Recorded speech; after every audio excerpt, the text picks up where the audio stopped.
everyone. Let me give my short introduction. I Cadet Amir Rajan Salunke. I am from Satara. I am the Academy Cadet Captain of Yeshutej Academy. Recently, I got recommended from 4FSB Varanasi for ND 156 course in my very first attempt.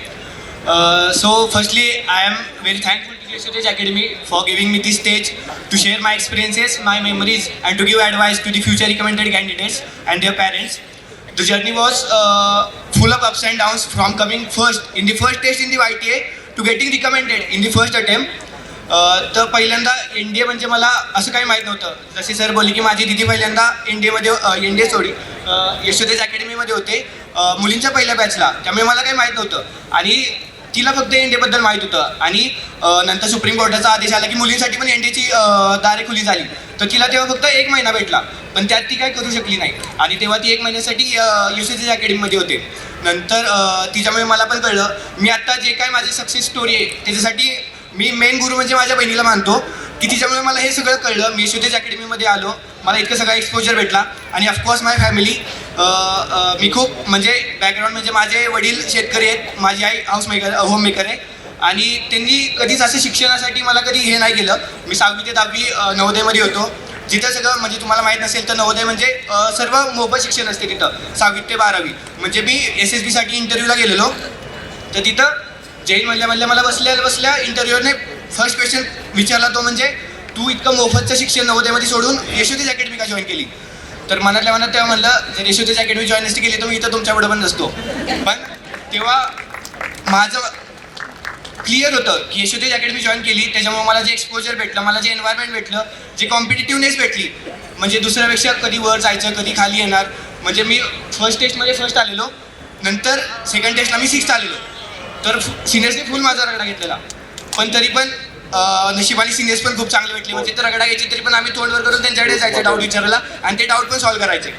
नंतर first म्हणजे आम्ही S5 बिल्डिंगमध्ये होतो. तर building खूप लांब आहे आणि बिल्डिंग मागच्या वर्षी जरा त्याची नीट नव्हती, अशी जरा हे होती. पण आमच्यात एन्व्हायरमेंट म्हणजे आम्ही मित्र पेपर डिस्कशनला आम्ही रात्री 9ला बसलो की आम्ही 3पर्यंत प्रत्येकाचा एक डाऊट सॉल्व्ह होत नाही तोपर्यंत आम्ही उठायचो नाही. आणि आमच्याकडे तेव्हा एक साधा पत्र्याचा हे होता, तर त्याच्यावर आम्ही खडूने म्हणजे जोपर्यंत प्रत्येकाचा डाऊट सॉल्व्ह नाही होत तोपर्यंत कोणी उठणार नाही, इतकं आमच्यात हे होतं. आणि मी म्हणजे असं होतो की बाकीचे कॉफी वगैरे पिऊन हे करायचे, मी असं होतं की मी कॉफी पण झोपायचो. पण तेच होतं की बाकीचे अभ्यास करत बसायचे, तर ते एक बूस्ट देतं की बाकीचे पण करतात तू पण कर, आणि बाकीच्यांना अपलिफ्टमेंट करायची हे भेटतं ते कुठेच नाही.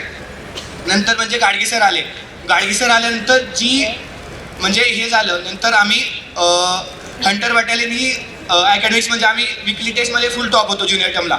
म्हणजे आम्हाला खूप प्राइजेस पण भेटले. प्राची मॅमने एकदा कोल्ड कॉपी दिलेली, म्हणजे लास्ट टेस्टला मॅवरीस आली त्यामुळे आम्हाला भेटलं नाही, पण ठीक आहे. पण म्हणजे आमचं ते एन्व्हायरमेंट होतं की कॉम्पिटिटिव्हनेस म्हणजे बटालियनला मागं टाकायचं, आपली बटालियन फर्स्ट आणायची, त्याच्यातच सगळ्यांची इम्प्रूव्हमेंट झाली. नंतर तर पहिलं म्हणजे SSB प्रिपरेशन बोलायचं म्हणजे ते YTA आल्यानंतर 11वीपासून चालू होतं, त्याच्यासाठी वेगळं काही करायची गरज नव्हती. आणि खूप स्मॉल इन्स्टिट्यूट्स म्हणजे माझं इंग्लिश खूपच अवघड म्हणजे काहीच नव्हतं. म्हणजे मी इथे आल्यापासून सगळं केलं. मी अकॅडमी कॅडेट कॅप्टन बनल्यापासून मला कमांडंट सरांना रोज रात्री फोन करावा लागायचा की करिअप्पा कॅम्पसचा पूर्ण रिपोर्ट द्यावा लागायचा, तर त्यात मला त्यांच्याशी इंग्लिशमध्येच बोलावं लागायचं. तर ते त्यात पण बोलता माझे म्हणजे मी कधी ग्रामर चुकलो तर ते परत जे बरोबर आहे ते रिपीट करायचे, ज्यामुळे मला कळायचं की मी नक्की कुठे चुकलो. नंतर तेजस सर, विकास सर, त्यांनी पहिल्यापासूनच खूप लक्ष दिलं माझ्याजवळ, ज्याच्यामुळे आज मी इथे. आणि बोलायचं म्हणजे मला फक्त एवढंच बोलायचं तुमच्यासाठी की तुमच्यासाठी नाही पण तुमच्या आई वडिलांचा चेहरा समोर ठेवून तरी करा. आम्ही SSBला मी ऋग्वेद एकत्र होतो.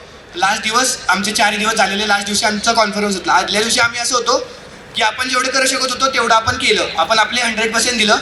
आता परत गिल्ट नाही राहणार की उद्या मी जरी कॉन्फरन्स आऊट झालो तरी पण मला असं नाही वाटणार की मी थोडं जरा अजून केलं असतं तर मी रिकमेंड झालो असतो. तर ते तुमच्या हातात आहे की जे तुम्ही 100% तुमचं द्याल. रिझल्ट तुमच्या हातात नाही आहे, तुम्ही तुमचे 100% द्याल, रिझल्ट तुमच्याकडे नक्कीच येईल.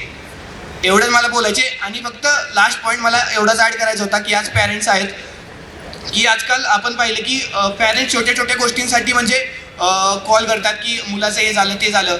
आता मी सांगतो, मी खूप एक्झाम्पल आहेत पण मी सांगतो, माझे पॅरेंट्स हे तर सगळे पहिल्यांदा आलेत. माझे पप्पा पहिल्यांदा आलेले ते म्हणजे मला 11वीत पहिल्यांदा सोडाय, आणि नंतर आता दुसऱ्यांदा म्हणजे आत्ता आलेत, आणि बाकीचे सगळे तर पहिल्यांदा आलेत. तर ह्या वर्षी मी पाहिलं की बरेच ज्युनियर छोट्या छोट्या कारणांसाठी घरच्यांना कॉल करतात आणि घरचे पण फॅकल्टीलाही करतात. फॅकल्टीला आता इतके पूर्ण मॅनेज करायचे हे शक्य नाही की ते प्रत्येकाचा डाऊट सॉल्व्ह करतील.